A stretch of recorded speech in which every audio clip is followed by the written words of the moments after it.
Hello friends, welcome to my YouTube channel. If you're new here, make sure to subscribe to the channel and turn on the bell icon so you never miss my latest videos. Let's get started with today's video. This is a true and fascinating story. The Frost of Fate, the winter that never ended.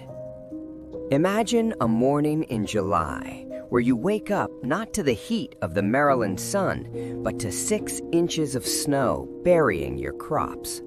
Imagine a world where the sun is a pale, ghostly disk and the birds freeze mid-flight.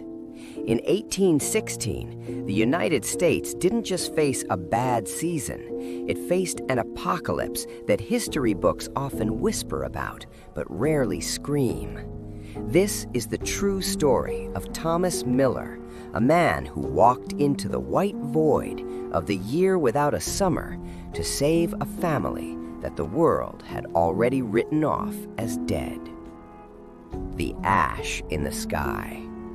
The year was 1816, but in the small town of Vermont, it felt like the end of days.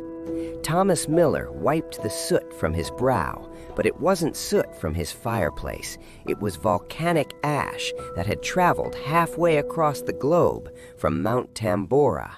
At the time, no one knew why the sky had turned a bruised purple. They only knew that the corn was dying in the fields and the cattle were rib-thin and wailing in the night. "Thomas, we can't stay," his wife Martha whispered. Her voice was as brittle as the frozen leaves outside. "The stores are empty. The neighbors are eating boiled leather." Thomas looked at his 2 children. Their eyes were sunken, dark pits of hunger. This was the Great Migration.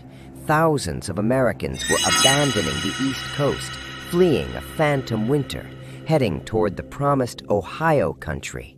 They called it Ohio Fever, a desperate hope that somewhere to the west the sun was still warm. The Ghost Trail. They set out in a rickety wagon, joining a caravan of ghosts. The historical accuracy of this journey is haunting.